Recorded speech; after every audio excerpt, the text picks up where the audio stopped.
Magandang umaga mga ka-farmers. Ayun, meron tayong panibagong topic, tutorial. Tuturo ko po sa inyo ngayon kung paano po ang pinakamabilis na paraan ng pagkuha ng nyog. Nakikita nyo po, kapatid ko po yan. May dala-dala po siyang kawit. Kawit po ang tawag sa amin dyan. Yan ang ginagamit na paraan sa pag-abot ng kawit. Ito po, binubuo ng ang kawit ay binubuo ng kawayan. Pinagdudugtong-dugtong po siya. Ito po, pakita ko po sa inyo. Ito po yung kawit. Ganito magdukdok ng nyug. Guys, tingnan nyo guys, ito yung pangdugtong natin. Dugtong. Idudugtong natin ito guys dito. Tingnan nyo po, ikakabit niya po ang bawat dugtong. Sa tingin ko po mula po sa taas, meron pong 5 dugtong. Kakabit niya po yan. Papalugan po yan.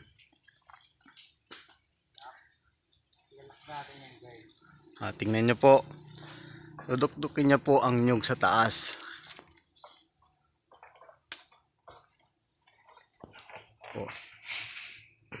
Bumagsak po. Tingnan nyo po.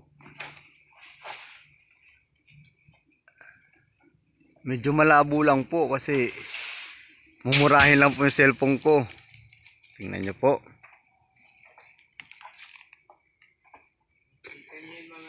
Kailangan po medyo matibay po ang paa nyo pag hinahawakan nyo po ang kawit. At saka po kailangan marunong po kayo sa tumimbang ng kawit. Kasi kapag hindi po kayo sanay, may posibilidad po na tamaan kayo ng nyog. Parang practice na rin po yun sa pag-ilag. Kasi kapag tinamaan ka ng nyog, sigurado parang sinapak ka ni Manny Pacquiao. Tingnan nyo po.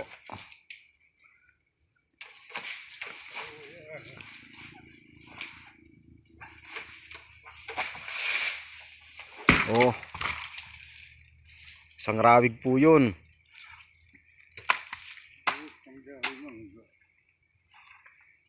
Andito po yung may-ari ng koprahan, si Papa Nelo. Siya po nagpapakopra sa amin dito.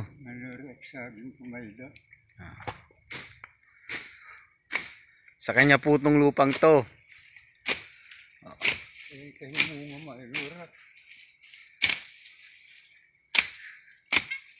Dito mo kuno ilaro man mo pa yung pamunga. Bungano ko dito ilaro. Dinhi.